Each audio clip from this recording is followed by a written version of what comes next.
കർത്താവിനാൽ അനുഗ്രഹിക്കപ്പെട്ടവരെ, ദാനിയേൽ പ്രവാചകനെ സിംഹക്കുഴിയിൽ ഇട്ടതിൻ്റെ ശേഷം പിറ്റേനാൾ അധികാലത്ത് ദാര്യാവേശ് രാജാവ് സിംഹക്കുഴിയുടെ അരികെ ചെന്നിട്ട് വിളിച്ചു ചോദിക്കുന്നുണ്ട്, ദാനിയേലെ, നീ ഇടപെടാതെ സേവിച്ചു വരുന്ന നിന്റെ ദൈവം സിംഹങ്ങളിൽ നിന്ന് നിന്നെ രക്ഷിപ്പാൻ പ്രാപ്തനായോ എന്ന്. ദാനിയേൽ നൽകുന്ന മറുപടി 6-ാം അധ്യായം 22-ാം വാക്യത്തിൽ രേഖപ്പെടുത്തിയിരിക്കുന്നു.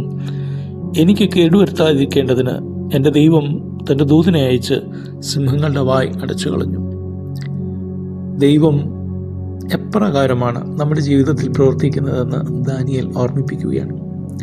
പിതാക്കന്മാർ വ്യാഴാഴ്ച സന്ധ്യാനമസ്കാരത്തിൽ രേഖപ്പെടുത്തിയിരിക്കുന്നത്, സിംഹക്കുഴിയിൽ ദാനിയേൽ നോറ്റ നോമ്പ് പോലെ തന്നെ സിംഹങ്ങൾ ധാർമ്മികനോടൊത്ത് ഉപവാസം പാലിച്ചു എന്ന്.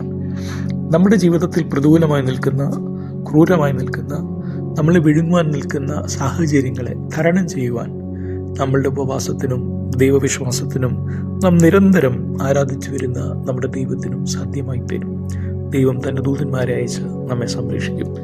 നോമ്പ് നമുക്ക് അനുഗ്രഹകരമായി തീരട്ടെ. ദൈവം എല്ലാവരെയും അനുഗ്രഹിക്കും.